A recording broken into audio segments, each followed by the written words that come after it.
And Shabbat Shalom. Welcome back here to our Shabbat gathering at Light to the Nations. It's a blessing, like always, to be with you once again. And sorry for the change, last minute change on the schedule, but we had my parents were visiting us, and we needed to spend some time with them, and that's why we needed to delay it in 30 minutes. But the important thing is that here we are, with the heart full of joy and the expectation to continue a new portion in the book of Ezekiel. In today's portion, this is going to be the chapter 5 and chapter 6. We have titled this "O Mountains of Yisra'ěl." Mm-hmm. Important message for these times. Important message to remember the ways and the way of YaHuWaH. And everything he has said from the very beginning to the very end, and words that we need to meditate on, and to words that we need to live according to. Right? Yeah, and consider that every time that YaHuWaH was speaking to the prophets, it's like he's speaking to us. It's like a direct message to us, so we can see what is his heart, what he's doing, how he's revealing what are going to be the next step and what he is doing right now. Absolutely. So I think we will move on to the portion.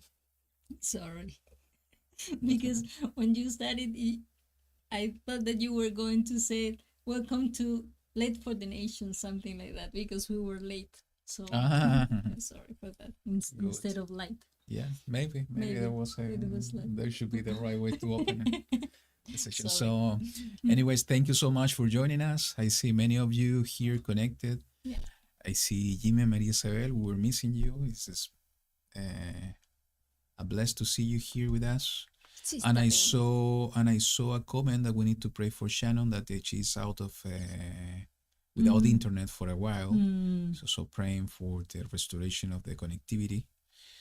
And good. I think let's move on. We have 2 chapters to read today. So let me share this song with you, and then we will move forward to the portion. So here we go.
ונחזיק מעמד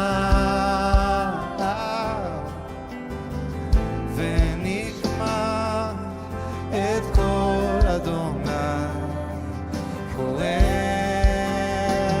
ואומר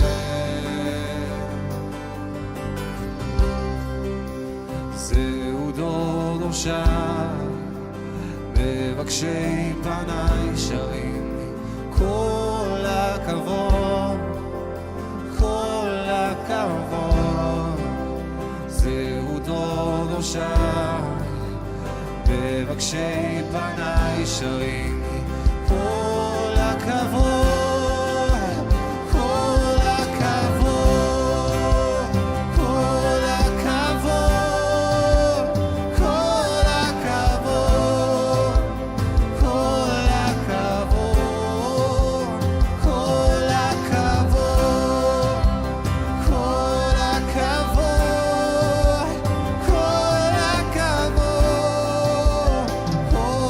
הכבוד,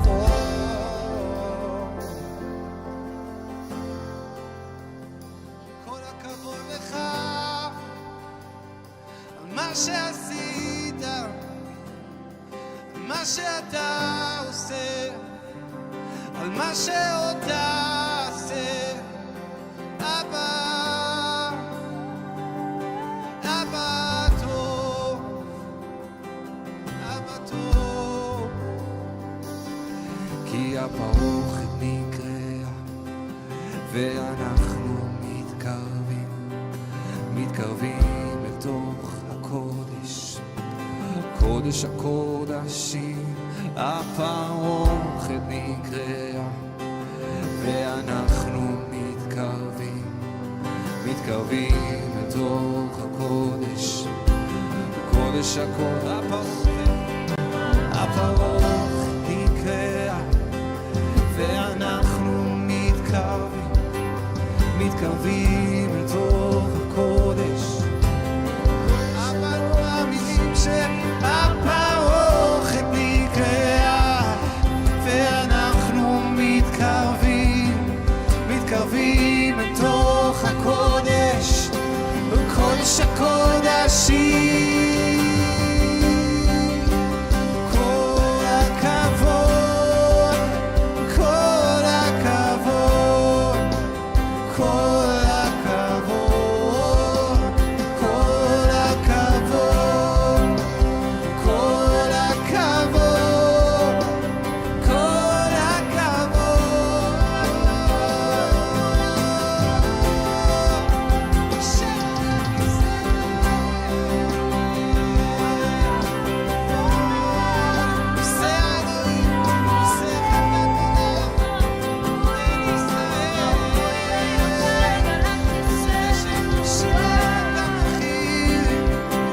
שילם את המחיר.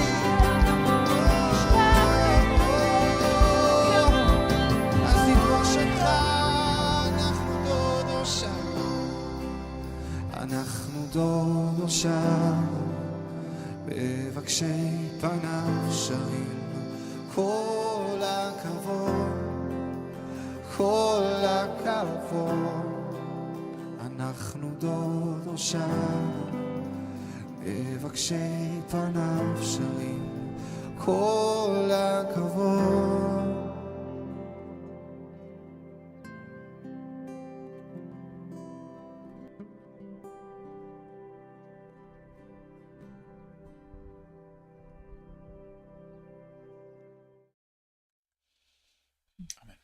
Let's pray. YaHuWaH Elohim Sabaoth, we want to give thanks to you once again this new Shabbat for the opportunity you give us every day to serve you, to know you, to follow your way, to be guided by you, by your right rulings, your righteousness. We want to give thanks to you, YaHuWaH, because you once again give us the opportunity to have this gathering where the intention of our heart is to study your word, is to see your face, is to allow your wisdom to show us what you have prepared for each one of us. We thank you, YaHuWaH, because you have been the one guiding us till this point. You have been the one who took us out of the world and have bring us up to this point where we have learned your ways, your words. We have learned your instruction, O YaHuWaH, the instruction of righteousness, the instruction of your kingdom. Thank you, YaHuWaH, because it's through the offering of your Son Yahushua that we are able to be here. Because it's through him that we are part of your covenant and we are part of your people Israel. We want to ask you, Abba, for forgiveness, to restore our hearts, our spirits, to remove everything that doesn't allow your Ruach and your presence to flow through us, that you can purify us through the blood of Yahushua, who offered himself in the stake for our lives, to give us an opportunity to be called sons of Elohim, children of Elohim. We want to invite you, O YaHuWaH, in this moment, that you can guide us in everything we are going to do today, that you can allow your Ruach to speak through us and to us. So you are the one teaching us your ways and your words. The only thing we want to do, Abba, is just to open our hearts and to allow your words to get in, to allow you to teach us. Guide us, O YaHuWaH, in these times. Guide us in this age that is full of tribulation and darkness. So we are able to remain in your light. We are able to remain in your way. We are able to continue following the step of Yahushua till the end. So we are able to endure until the end of YaHuWaH. Even though that we see so much darkness and so much tribulation, so much noise around us, that we can stand firm in the rock that is Yahushua, your Son. Allow us, YaHuWaH, to be willing to seek your face all the time, allowing your Ruach to do your mighty and marvelous work in each one of us. I ask you, Abba, for the strength for each one of us, your children, this generation of your people, so we can prepare ourselves for the time we are living, for the times ahead of us. So at the moment that your Son Yahushua is coming on the clouds, when everybody and every eye will see him, we can be prepared for that time with our hearts, our spirits, our bodies, our entire selves, to be ready for that moment, O YaHuWaH, so we can present ourselves as a righteous people. And we know that that righteousness, we find it in your word, in your Torah, and through the blood of Yahushua, because it's through him that we find redemption and we find salvation. We ask you, O YaHuWaH, for those of your people that are going through trials, persecutions, tribulation, any testing phase, those that are going through any type of disease or illnesses, that you can provide, YaHuWaH, a way out, that you can provide healing, that you can provide anything that they need, so we can remember that it's in you, only in you, where we find support, that we can remember that it's only in you when we find anything and everything we need, because you are the source of everything. Thank you, YaHuWaH, for being with us, and we invite your presence to be among us. We love you with all our hearts, and we believe you. We believe in you with all the strength of our beings, and we serve you, O YaHuWaH, with ourselves, with our heart, our spirit, our bodies, and we recognize that you are the only true Elohim, the maker and the head of the heavens and the earth.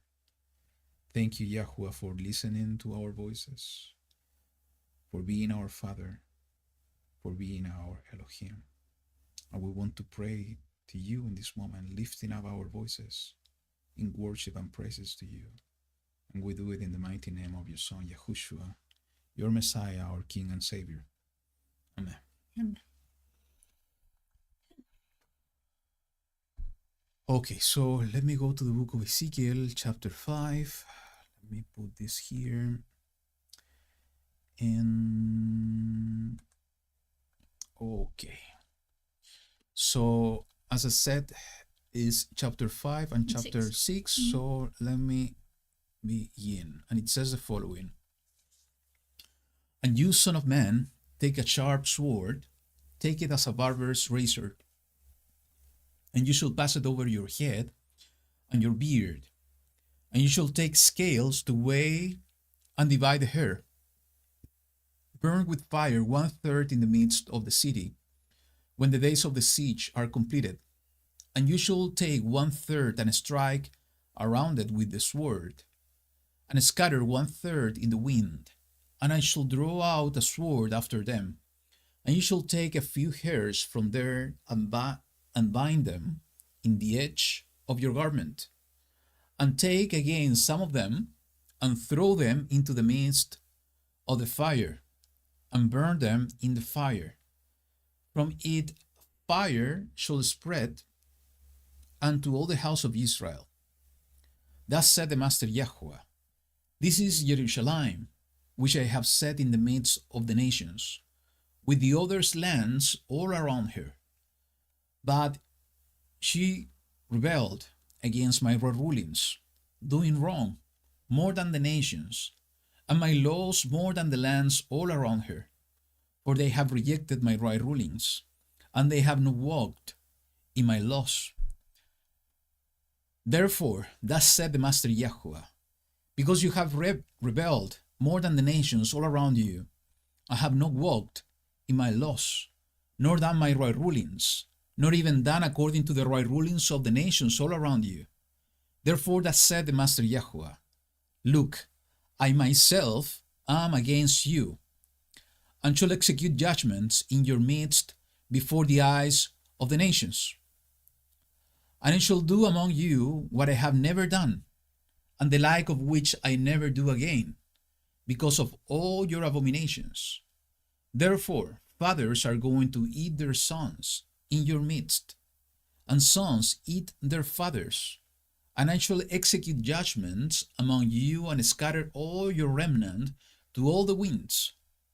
Therefore, as I live, declares the Master YaHuWaH, because you have defiled my set-apart place with all your disgusting matters and with all your abominations, therefore I also withdraw, and my eye shall not pardon, nor shall I spare. 1/3 of you shall die of pestilence, and be consumed with the scarcity of food in your midst, and 1/3 shall fall by the sword all around you. And I shall scatter another 1/3 to all the winds, and draw out a sword after them. And my displeasure shall be completed, and I shall bring my wrath to rest upon them. And I shall be eased, and they shall know that I, YaHuWaH, have spoken it in my ardor, when I have completed my wrath upon them. And I shall make you a waste and a reproach among the nations that are all around you, before the eyes of all who pass by. And it shall be a reproach, an object of scorn, a warning, and an astonishment to the nations that are all around you, when I execute judgments among you in displeasure and in wrath, and in heated chastisements. I, YaHuWaH, have spoken. When I send against them the evil arrows of scarcity of food, which shall be for their destruction, which I send to destroy you, I shall increase the scarcity of food upon you and cut off your supply of bread.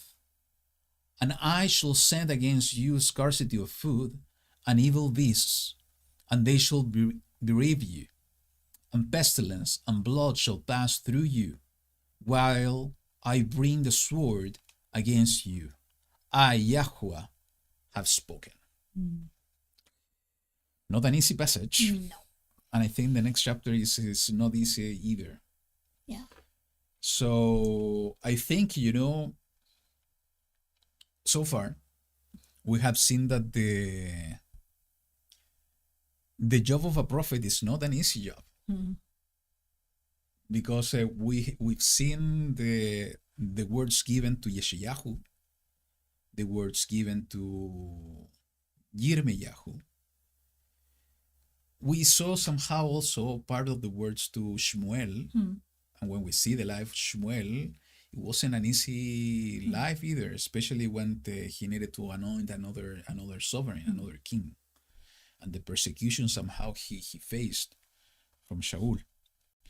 So being a prophet, sometimes we dream being a prophet, and do all these miracles that we see happening in every story we read in the scripture. But we need to have the guts to be a prophet, because it's not only the beautiful thing of seeing the hand of YaHuWaH doing mighty things and being the instrument in the hands of YaHuWaH in order to bring his word.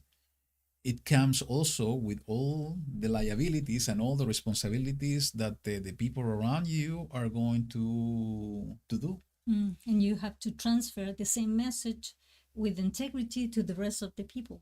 And in this case, when it says, Son of Man, you have to do this and that and that. And it's like he was giving like the instruction to Yahushua somehow. Because it was even Yahushua himself when he was talking about him in the realm of being a human being here on earth, that he was the Son of Man. So somehow it's like he was receiving this instruction about dividing and taking out all the hair from his head, from the face, and divided exactly in 3/3, and what was going to be done with that, and what was the reason behind of that, why the earth has received this punishment, this curse somehow. Because even though years ago we have read about the different curses that the humankind was going to receive, this is like, okay, this is it. This is when you are going to see, and everybody is going to realize that I am YaHuWaH, and that I'm the one who is telling what is going to happen. True. So, as I said, it's not an easy job to be a prophet, because we need to be prepared and willing to deliver the tough messages sometimes. And most of the prophets that we have been seeing so far, they were the one delivering the message of destruction, message of warnings, message of a prophetic message for the future. But also some of them were the delivering message of restoration. And I think even though that this is a difficult one, even there is some type of hope in the words given through Ezekiel, because of the remnant of his people that were going to survive all this destruction. So a few things that I can mention here is that the first we need to recognize is that the message is for Jerusalem. Even though that, and this is somehow is to remind few things that we have been sharing throughout the years, is that Jerusalem, even though there is a city, is like our bodies. Our body without the spirit is dead. So a city without people is dead. So the city and the people living in that city is basically one. They are echad, is one thing. It's like the people are the spirit of the city, to say it in some way, if we compare to ourselves to this temple. So when it's referring to Jerusalem as a city, we need to understand it's referring at the same time to the people living in Jerusalem. That's why everything that we see here in this chapter is somehow is directed to Jerusalem, but it's connected to the people living there. Is that what's going to happen with the people living in Jerusalem? 1/3 is going to go through this situation, 1/3 through another situation, and this other third will go through this other situation. It's talking about Jerusalem itself. So why I mention this is important when we read this passage and about the message that YaHuWaH is delivering through the prophet is directed to Jerusalem, as I'm highlighting here in the passage. This is Jerusalem, which I have set in the midst of the nations, with the other lands all around here. From the point of view of YaHuWaH, Jerusalem is in the middle. In the middle, is in the center. Like the heart of the person somehow. Actually, the middle is not the heart. Well, it's the Kerev. Is this son of the intestines. So it's the middle of the world. You know, we can have debates, or politicians can have debates about what's the centerpiece of the world, what is the capital of the world. From YaHuWaH's point of view, the capital of the world and the center of the world is Jerusalem. It is written here, it's not myself, it is written there. This is Jerusalem, which I have set in the midst of the nations, with the other lands all around here. So for YaHuWaH is Jerusalem and all the lands around this city. So that's important, because later on we will see in this chapter is that everything is connected to Jerusalem, and from Jerusalem to the houses of Israel, and from Jerusalem for the rest, and the houses of Israel to the rest of the world. It's like, concentric circles. The smaller one, Jerusalem. The middle one is Israel. And the larger one, the outer one, is the world.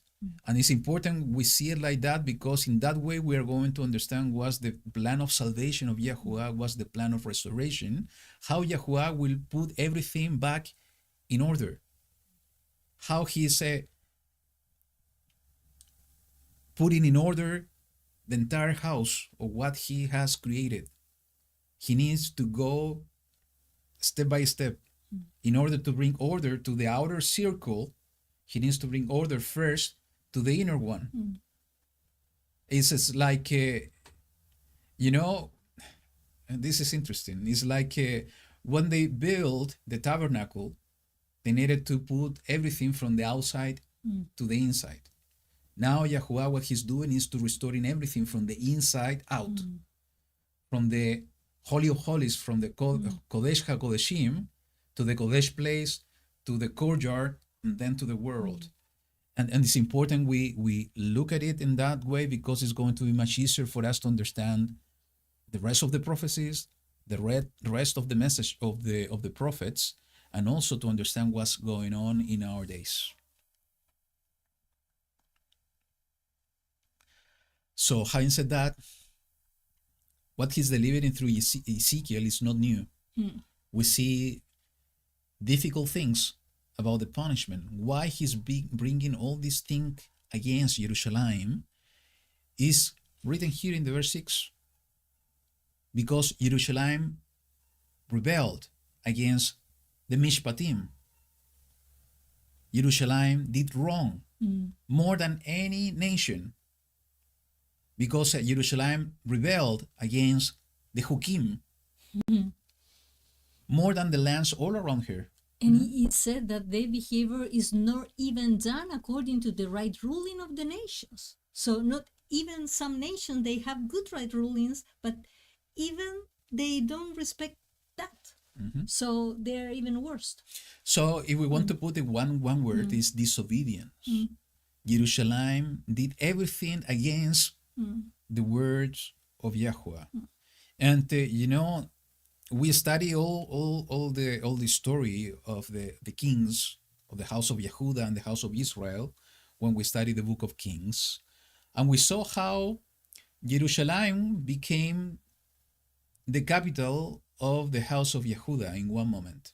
It was the capital of the unified kingdom, but after the split, the division between the two houses, Jerusalem became the capital of the southern kingdom, the house of Yehuda. And sometimes they had good kings that were guiding the people in the right way, but other times they had terrible and horrible kings that they were leading the people astray, and they were adopting the same ways of the house of Israel.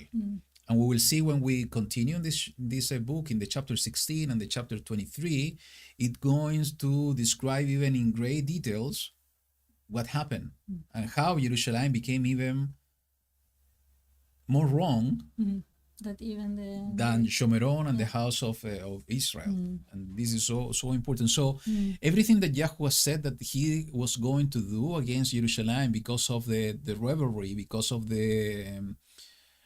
disobedience, it's about, in this parable that was given to Ezekiel with the herds, 1/3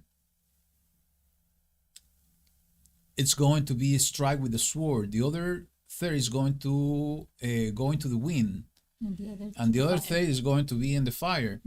So, and saying strong and difficult things here, like therefore fathers are going to eat their sons in your midst, and sons eat their fathers and shall execute judgment. So he's talking about exiled.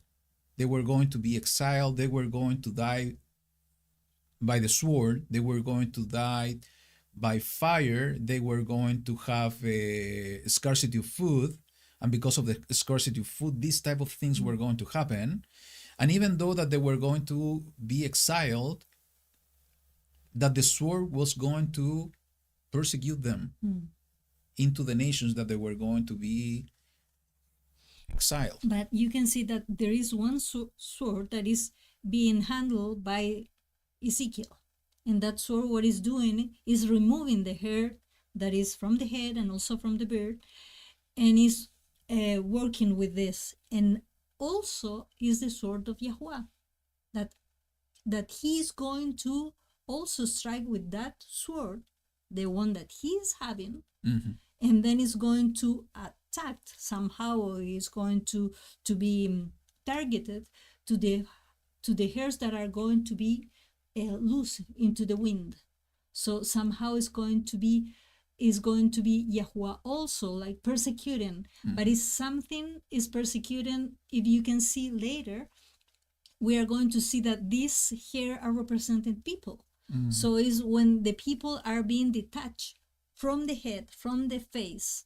So is when we were detached completely from YaHuWaH. Somehow we are given to this kind of punishment. Yeah. So what I wanted to share with you is that this is not new. This is written, it was given first to Moshe, and it's in Torah, in the book of Leviticus,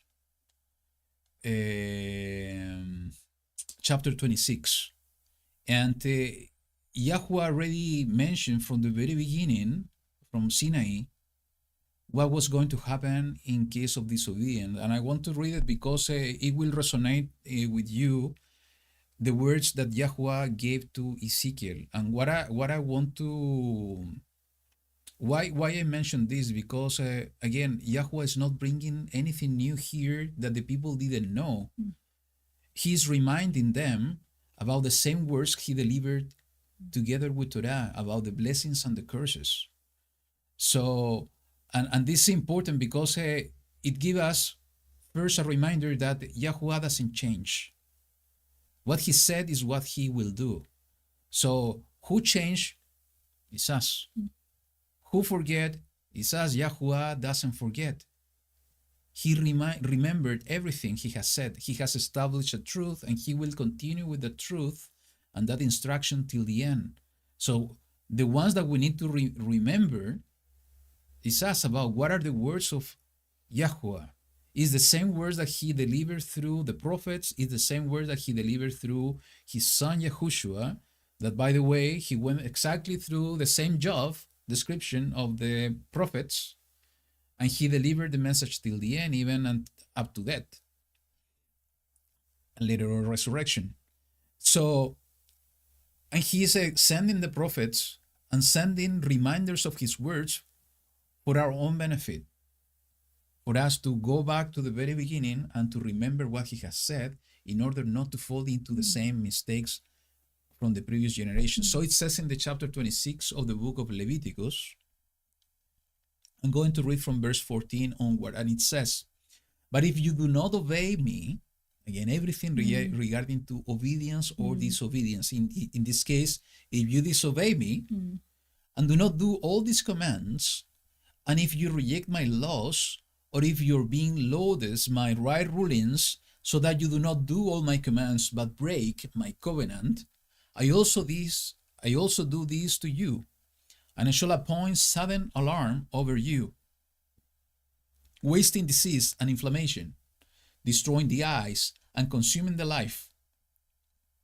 And you shall sow your seed in vain, for your enemies shall eat it.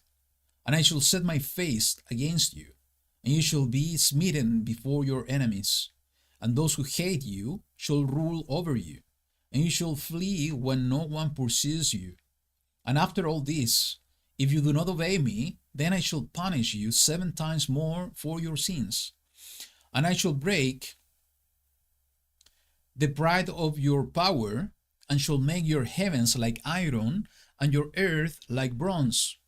And your strength shall be spent in vain, and your land not yield its crops, nor the trees of the land yield their fruit. So it's talking about famine, scarcity of food. And if you walk contrary to me and refuse to obey me, I shall bring on you 7 times more plagues according to your sins, and send wild beasts among you, which shall bereave you of your children. And I shall cut off your livestock, and make you few in number, and your highways shall be deserted. And if you are not instructed by me by this, but walk contrary to me, then I also shall walk contrary to you, and I myself shall strike you 7 times for your sins, and I shall bring against you a sword, executing the vengeance of my covenant. And you shall gather together in your cities, and I shall send pestilence among you, and you shall be given into the hand of the enemy. When I have cut off your supply of bread, 10 women shall bake your bread in one oven, and they shall bring back to you your bread by weight, and you shall eat and not be satisfied. And if in spite of this you do not obey me, but walk contrary to me, then I shall walk contrary to you in wrath, and I myself shall punish you 7 times for your sins, and you shall eat the flesh of your sons, and eat the flesh of your daughters. And I shall destroy your high places, and cut down your sun pillars, and put your carcasses on the carcasses of your idols, and my vine shall load you.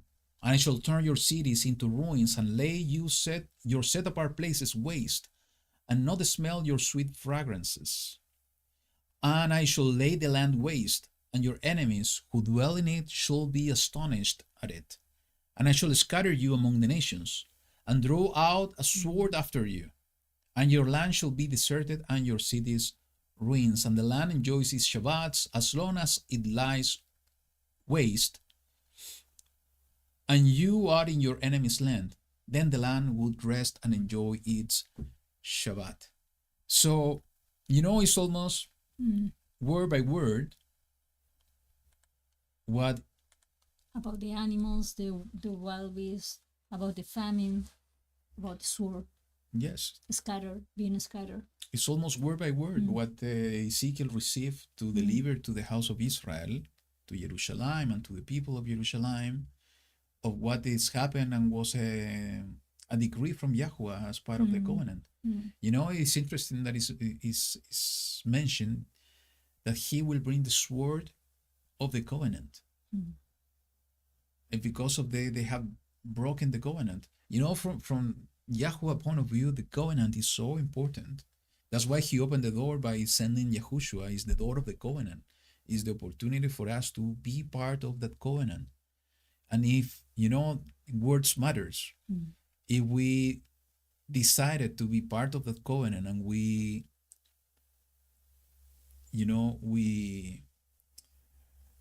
as YaHuWaH said, we lifted up our hands in an oath to be part of that covenant. And we pronounced with our own mouth that we wanted to be part of that covenant by accepting Yahushua as our Savior, our King, by accepting the kingdom of YaHuWaH as part of the place that our citizenship is going to belong, we entered into that covenant. We made a promise to YaHuWaH, and those things are serious in his eyes. So, and a covenant, it has responsibilities, not only blessings. The blessings are the reward of being obedient to his word. But if we disobey, there are consequences, like in everything in life. So in this case, he's bringing that sword of vengeance. And it's interesting that when we see what happened to Jerusalem, is that this was somehow fulfilled on the first destruction of the temple. But for me, so interesting, and I think maybe we talked about this recently, that the temple was destroyed a second time. And why was that? Because of the sin, right? Disobedience. They didn't, Yahushua said that they didn't understood the time of their visitation. What he was referring to is that, he was there. He was visiting them, and they were unable to recognize him. Maybe everything was part of the plan, but, they completely disobeyed once again.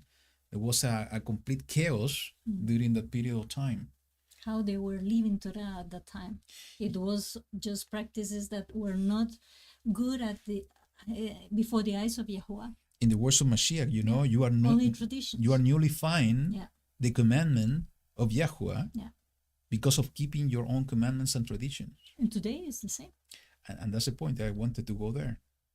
When Yahushua will come back, it's going to be exactly the same.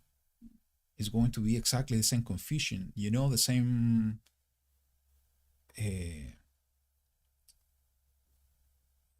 social somehow mixture, the same political disorder, and the same religious confusion. Maybe some new tradition that will replace old tradition, but they're still keeping the people far from YaHuWaH. Yeah. But he has promised throughout even the words of his prophets is that he's always keeping a remnant. It's the same thing that happened in his first coming. He was the one calling out of the world a remnant, those ones that were ready with the eyes open and the ears open as well to hear the words of Mashiach, and he gathered a remnant of the people that were among the nations, among that mixture of confusion. He was able to establish that set apart people.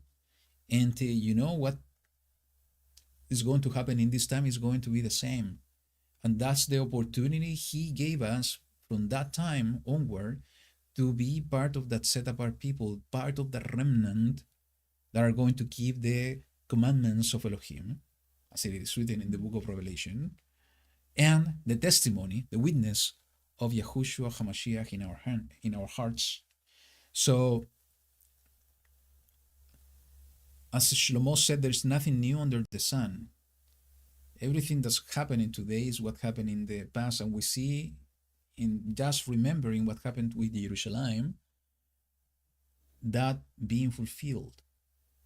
And the words are not new, are the same words from the very beginning. The good news are not new, are the same good news from the very beginning. And YaHuWaH is providing instruments or servants throughout history in order to remind every generation about that words. And that's the faithfulness of Elohim, that he is lifting up servants throughout the generations to bring the reminder of his words, the same words from the very beginning, the same consequences of being disobedient, the same blessings of being obedient to his words. And that happened to Jerusalem, and in the same way that Jerusalem was destroyed 2 times, I do believe it's going to happen a third time. Why? It's just one thing is just to see the situation of the city. You know, the mixture and confusion that there is over there.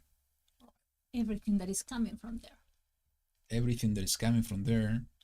We will see more connections as we go through this book about Jerusalem and the end times. I have been sharing with you is that my belief is that Jerusalem is the whore of Babylon, as we read in the chapter 17 of the book of Revelation. But we will go into more details as we, as I said, as we will go through this book. But when we take in consideration the words of Mashiach, it is written in the book of Luke when he was talking about the end times, is that when we see the city surrounded by the armies, that we should know that the desolation, her desolation, is coming. Talking about the desolation, the abomination of desolation. So armies surrounding the city. Some believes that happened during the 70th AD, when Rome came and surrounded the city, and Jerusalem was destroyed. But I do believe that Yahushua was speaking about the end times. Those end times has not happened yet, and that we have so many witnesses. And last week we were talking about some of them that are pointing out that those things are going to happen in the latter ends, in the latter end, the last days. And we know that we are living in that generation. So most of these things that we see here, it could be that they are going to be repeated once again. Yeah.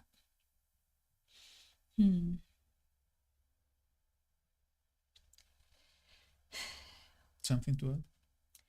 That is the reason, the defilement of his set apart place, that I think that is coming later, and how maybe is our role today, that when people is talking about how destruction is being made, how everything is before our eyes, is not to be silent, is just to tell them, well, you know, our ways are not the ways of YaHuWaH. The way that this earth is behaving is not the way that YaHuWaH planned it for us.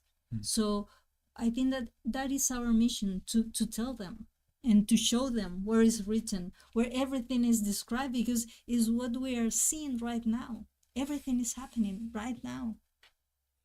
And what caught my attention, that it says that when he was going to take some of the air about that, how they were distributed, one was to the fire, the other to the sword, and the other to the wind. Some of the hair that was directed to the wind was going to be struck somehow or by the sword of YaHuWaH. And it says, and few was going to be, you have to take some of of those that are going to the wind. It's like they have like an opportunity that with the wind they're going to be scattered somehow. But from that group, you take some, and then you have to take it and throw it again to the fire. So it's like, I don't know, it's like a kind of a, how do you say that? Como un concurso, like a kind of a game, something like that. That you take some that they could have had a good possibility to escape, but no, you have to throw them again, because it says to the fire, because from that place, from that fire, all the house of Israel is going to be set on fire. And it says, and take a few, and that few, bind it with your garment, in the edge of your garment. He doesn't say how much. How much, but Yes, it says a few. few. So few is less than some. Yes. It's just a few. A remnant. Is a remnant. But it says, and attach it or bind it in the hem edge of your garment. So I was thinking about about when he gave us this a commandment that we have to use a tzitzit. And I was thinking that it was like that it was putting the people attached to his own garment to keep it there with him. So it's going to be kind of safe somehow. So it's going to be, I don't know, maybe we could be part of that seat of those that are going to be protected. And yeah, so the remnant safe. So, And I think that for the rest, we need to continue with the other chapter, because then you have the comparison. What is yeah. so- But I have few more things to share before we go to the chapter 6. Is that and I was taking a look in the comments, and it's true. There were some fulfillments about the cannibalism we're talking about here, and it's a terrible thing. What I was highlighting in the verse 10. Therefore, fathers are going to eat their sons in your midst, and sons eat their fathers, and it's a terrible thing because it shows us the desperation for food.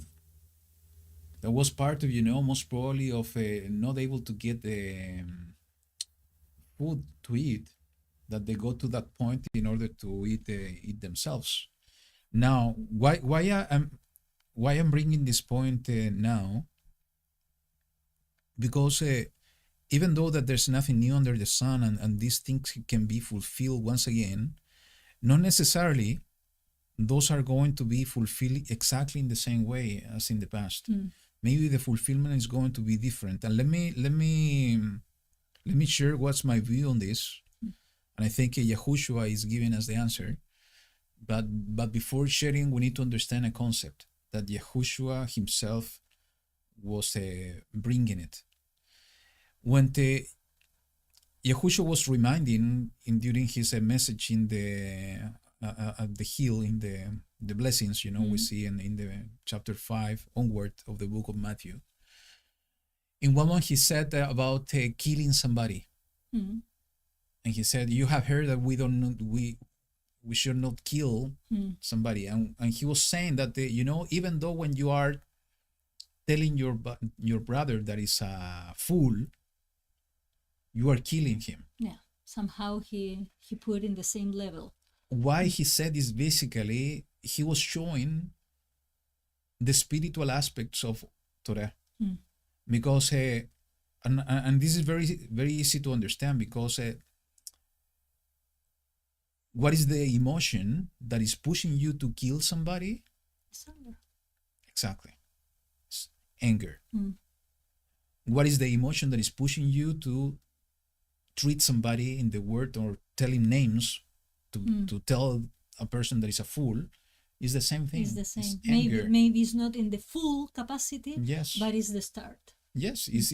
Maybe you are going to allow those things to become actions in different type of actions, but the source is exactly the same. So we can kill somebody physically, or we can kill somebody emotionally by our words. By the same intention of the heart. So, having said that, a father eating their sons, or the sons eating their father, not necessarily, and this physical. fulfillment is going to be in the physical. It could be in the it could be spiritual. in the spiritual, and when in the spiritual we're talking about the invisible. It could be in the emotions, it could be in many other places. So when YaHuWaH was speaking about the end times, and we find this, go ahead. It's interesting because I remember the case when YaHuWaH was healing and bringing back to life the child, remember? What was the first instruction that he gave to their parents? Give her something to eat. Yeah. So it's because they were not giving her the portion to eat. Maybe they were having enough food. Could be. So it could be also. So when YaHuWaH was speaking about the end times, and it is written in the book of Luke chapter 12,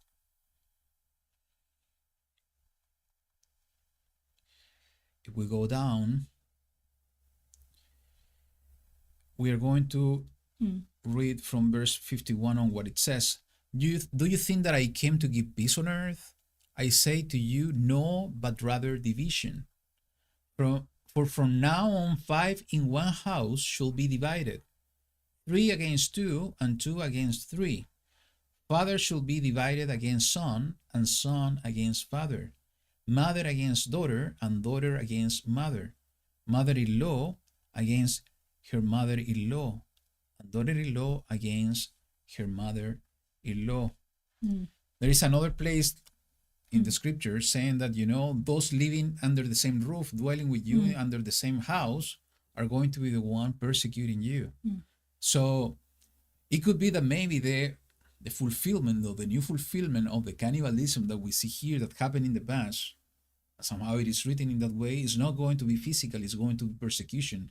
The father somehow eating, killing, persecuting the sons, or vice versa. The sons eating, killing, persecuting the fathers. Why? Because of the division of what they believe. We see this happening with politics. When the families are following different political parties, strong divisions happen inside the family. That's why, everybody said we don't need to, about speaking in public or with other people, you can speak about whatever you want, but except on politics and religions. At least this is what we say here in our country. Yeah. Because politics and religions are always bringing division about people, and people are most of the time so passionate or defending their position that bad things can happen. And so there are so many stories about that.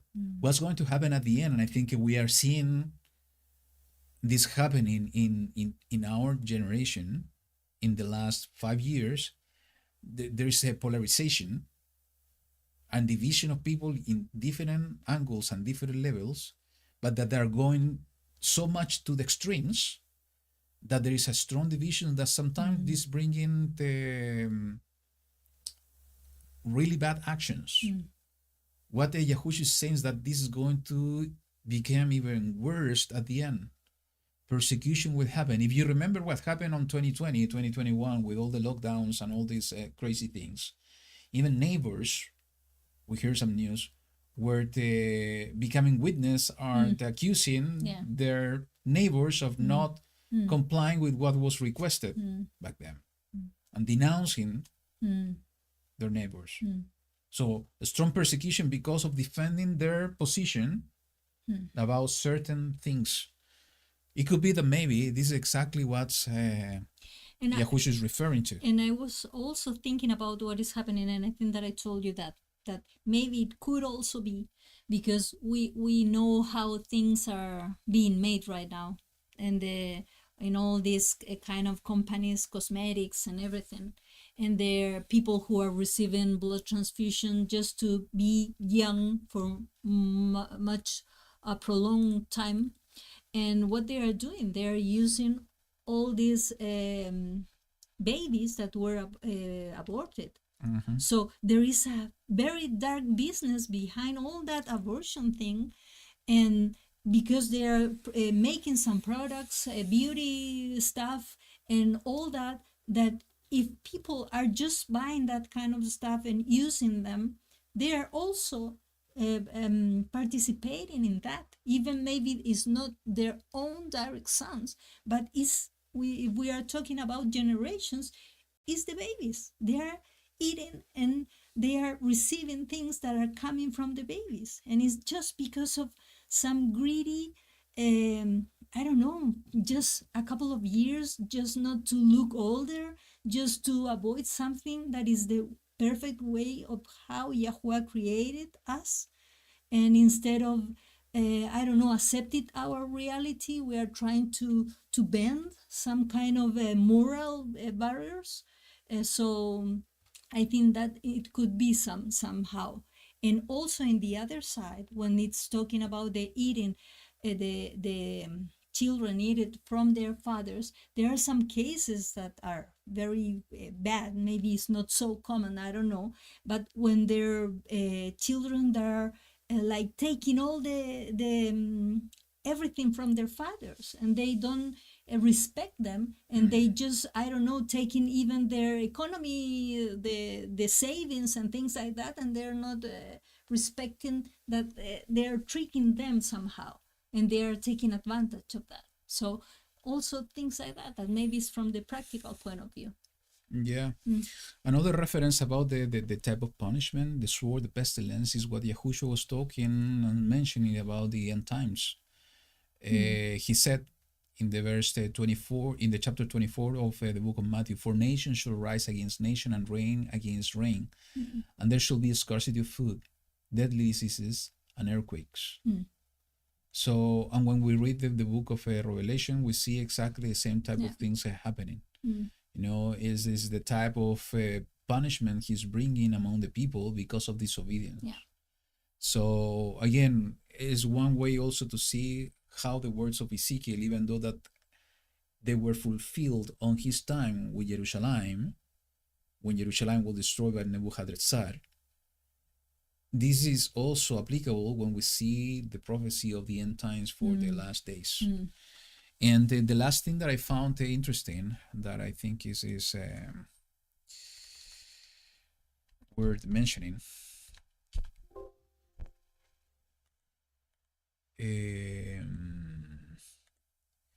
it's about the reference to 1/3. And you know, beside the 1/3 that we see in the offerings, 1/3 of a hin of oil, 1/3 of a hin of wine, that was part of the offering that could be somehow related to that. What I found that is really interesting is what happened with the story of the king YaHuWaH, I think. This is the youngest king of the house of YaHuWaH. Was 7 years old.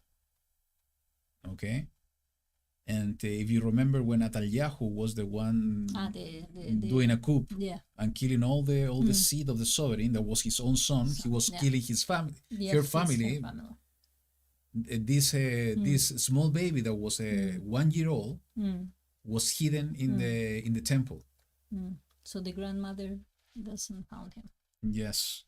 So it is written in this story in the book of 2 Kings, chapter 11, and we are going to read from the verse 5 when this king was 7 years old, and Jehoiada the priest was the one taking care of him.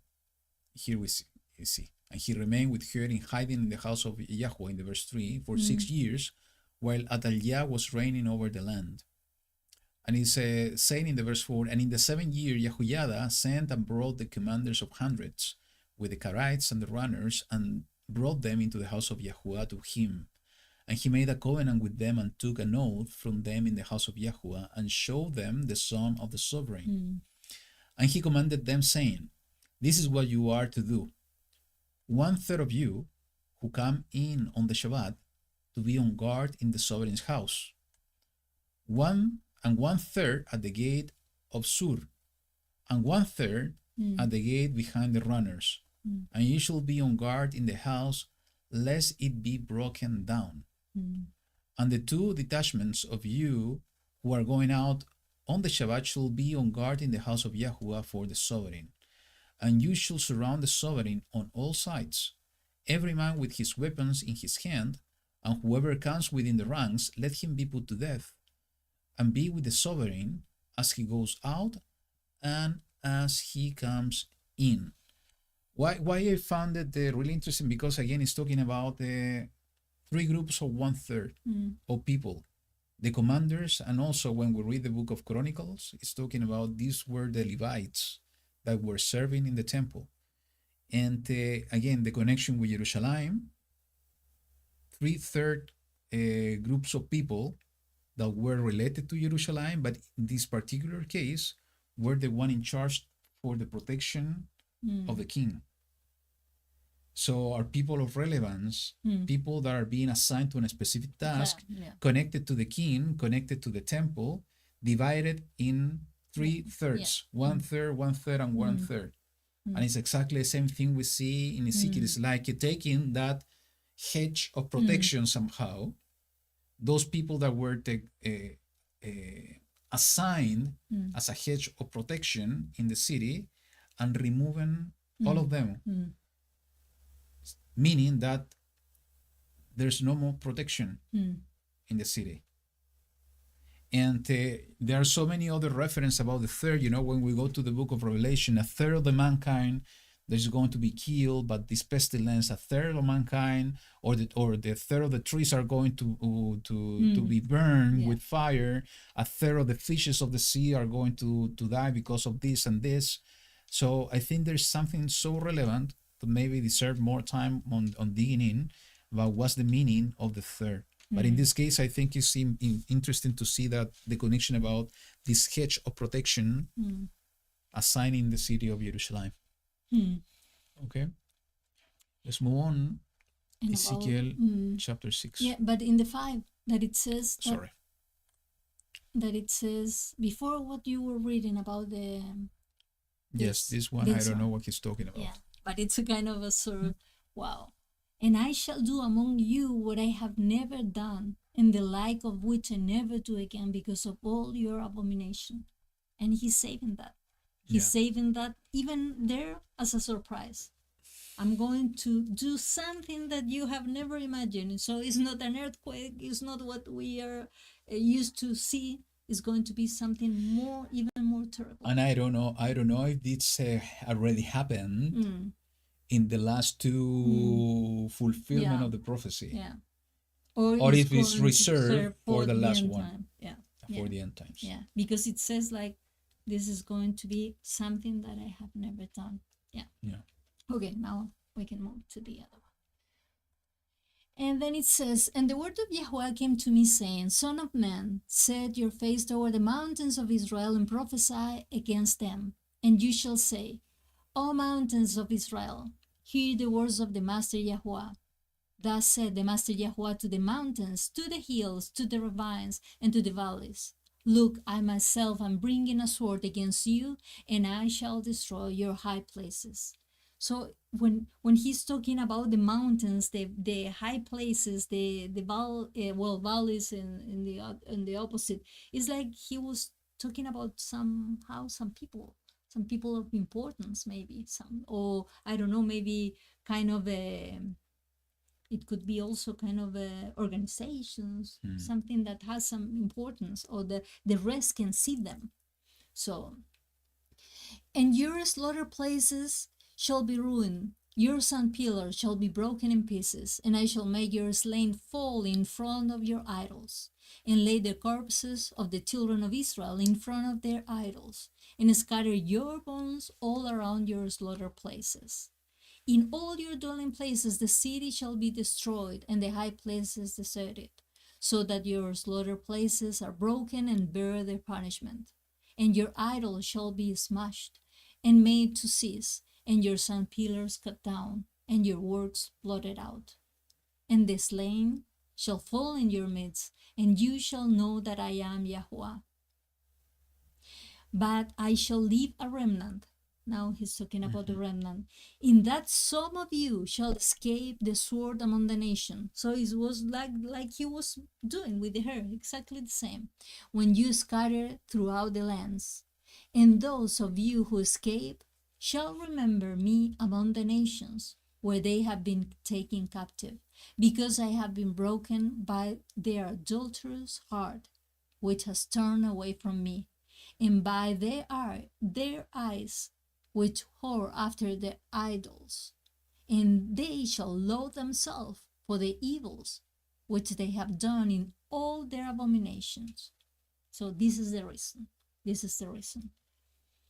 All the evil, all the abomination, everything that it has been done in front of YaHuWaH.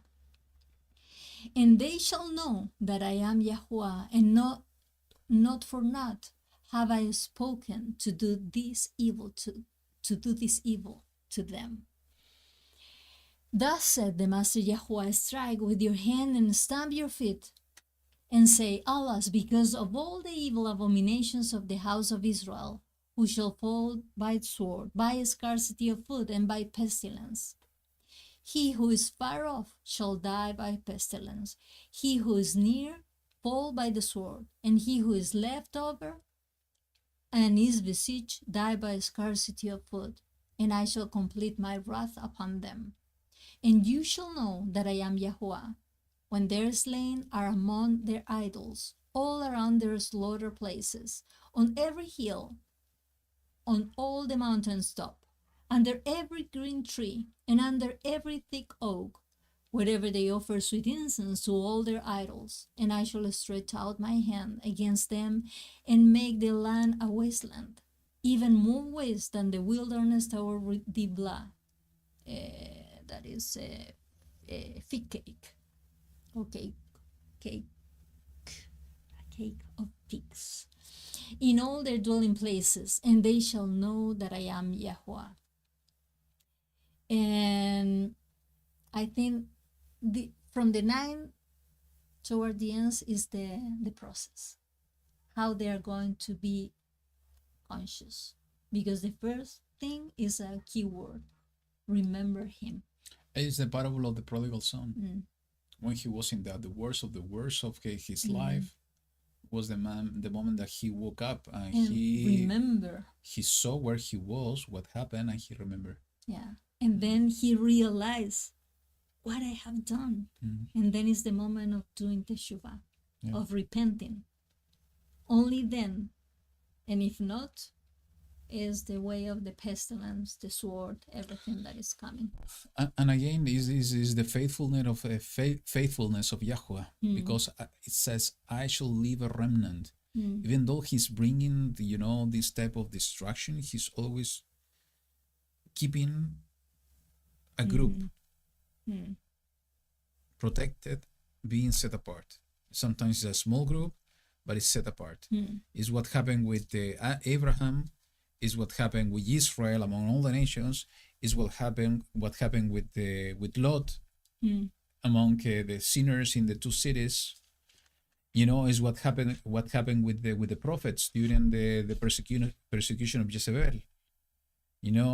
There were 400 prophets of Baal, but YaHuWaH said, I have reserved for me a remnant, people that had not bowed down their knees to worship Baal.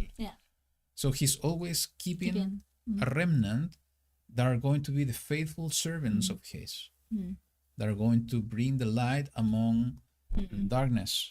And I don't know if you can go to the 5 in the verse 11. There is it's a keyword. It's in the 11. It says, "With your discussing matter and with all your abomination, therefore I also withdraw." So what does it mean? That whenever there is some abomination, whenever we are going against YaHuWaH, what is he's doing? He's withdrawing. And what is happening to us? We are losing the protection.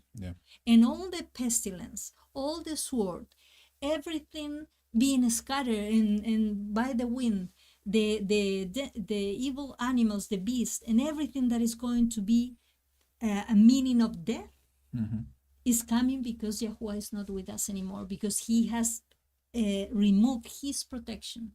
So we are not receiving the blessing, we are not receiving his protection, we are having problem with health and everything. So every time that we are facing that kind of stuff, we have to go back and see why I am having and I'm dealing with this, why I'm having this pain, why I'm suffering from this, why I'm experiencing a lot of difficulties, because we know that difficulties and trials are going to come, is part of our refinement, but they should pass, or we should overcome them. But if we are stuck there, it's like a symptom, it's like a disease. We have to go and see what is the root cause. We have to go and ask our Father and show me what I'm doing not okay according to your word, what I need to change. And maybe that's it. He's giving us that opportunity. He's telling us, I am withdrawing while you're not doing, and you're not living the life that I am commanded you to live.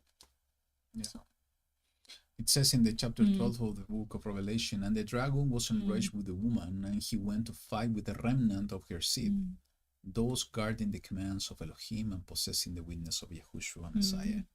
So there is always a faithful remnant. We need to be part of that remnant. faithful remnant. We don't know it's going to be that one. We don't know we are going to be part of the woman. We don't know it could be part of the 144,000.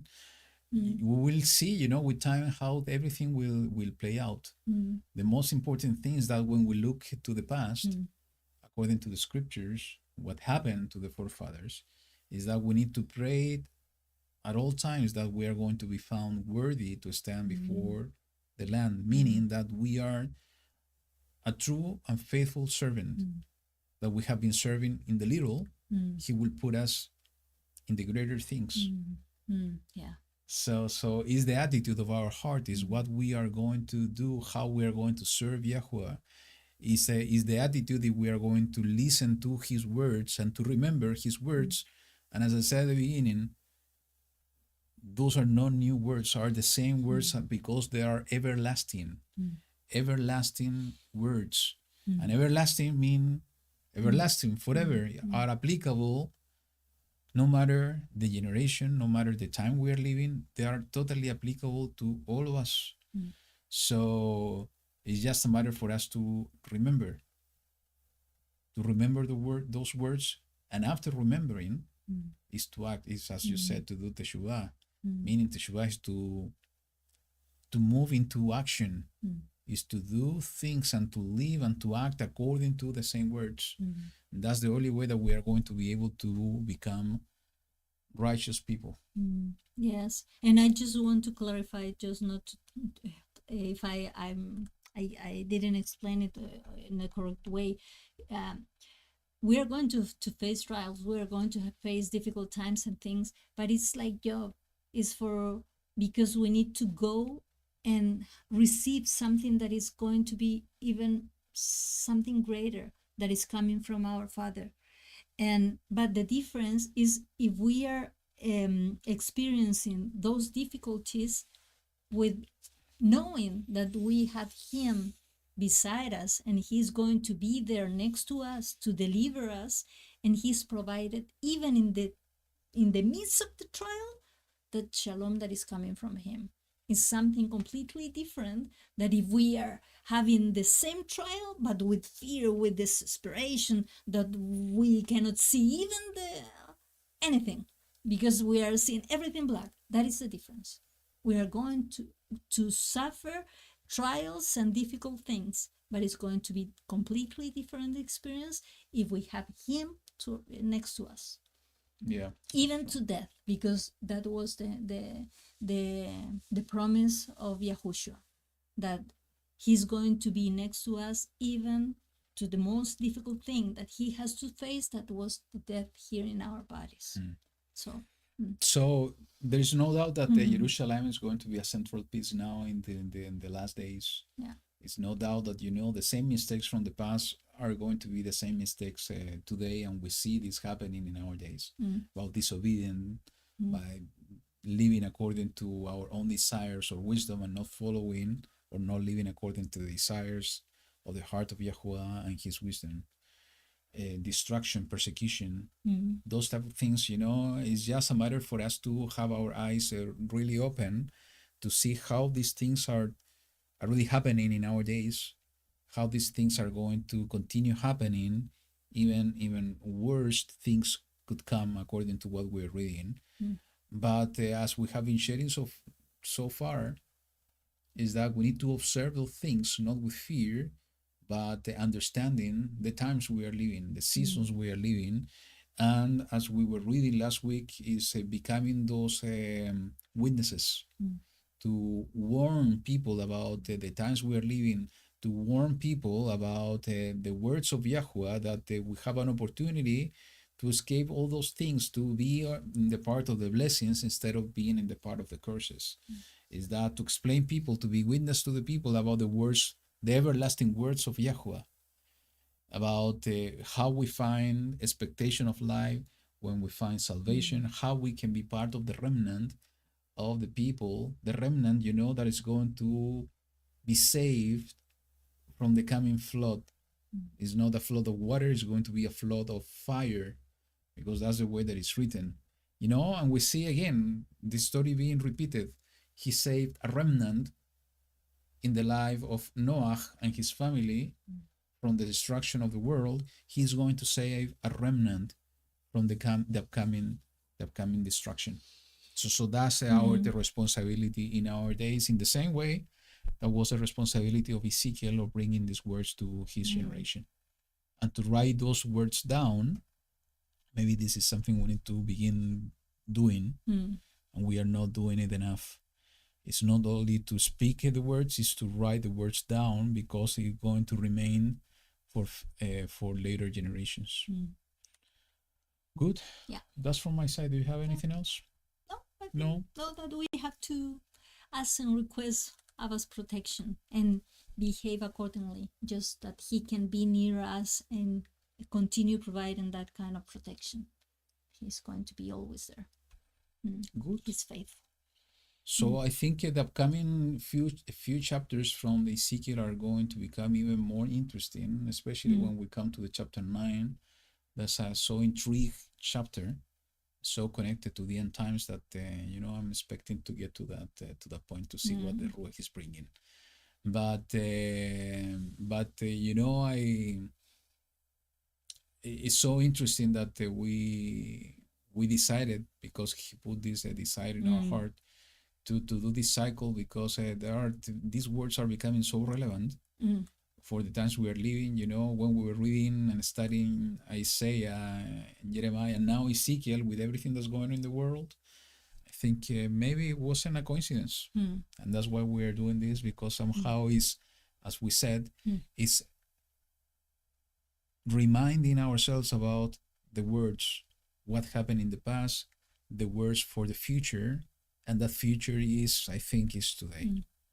So it's a kind of preparation for each one of us that we are joining these studies, and to be prepared about what YaHuWaH is doing is a warning. Remember all the time. So we just praise him for giving us this opportunity, and for continuing with these studies of his words. So we'll keep it till here. We thank all of you for joining us today. It was shorter than the previous weeks, but we follow what the YaHuWaH is putting in the heart. So if today is much shorter, it is. Yeah, it's in conversations with the longer ones. Yeah. So we need to continue meditating on his words, and that's our invitation. Continue studying the words, meditating in everything we have been studying today and in previous weeks. And be strong and courageous every day, from the morning very early until the end. Exactly. And keep praying for everyone. So the protection of YaHuWaH is among each one of us, upon every home. So the YaHuWaH is protecting us, giving us everything that is in our needs and the needs of our families, but most importantly to give us the munah in order to endure until the end. So having said that, thank you so much for joining us. Continue enjoying your Shabbat, and we hope to see you next week, if that's the will of YaHuWaH. So Shabbat Shalom, YaHuWaH be with you all. Bye bye.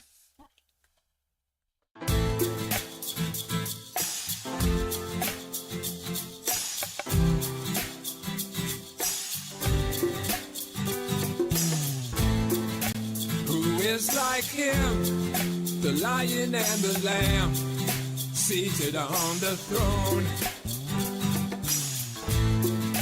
Mountains bow down and every ocean roars to the Lord of hosts.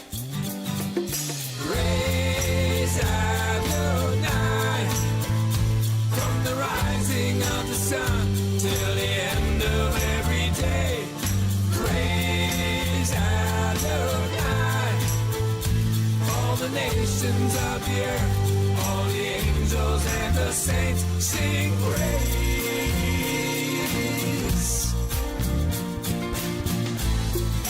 Who is like him, the lion and the lamb, seated on the throne? Mountains bow down and every ocean roars to the Lord of hosts. Praise Adonai, from the rising of the sun till the end of every day.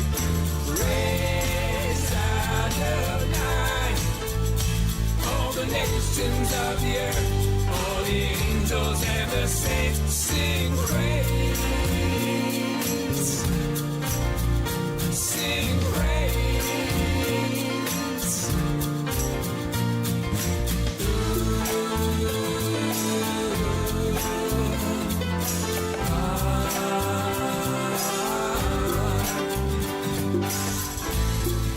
Who is like him, the lion and the lamb, seated on the throne? Mountains bow down and every ocean roars to the Lord of hosts. Praise Adonai, from the rising of the sun till the end of every day.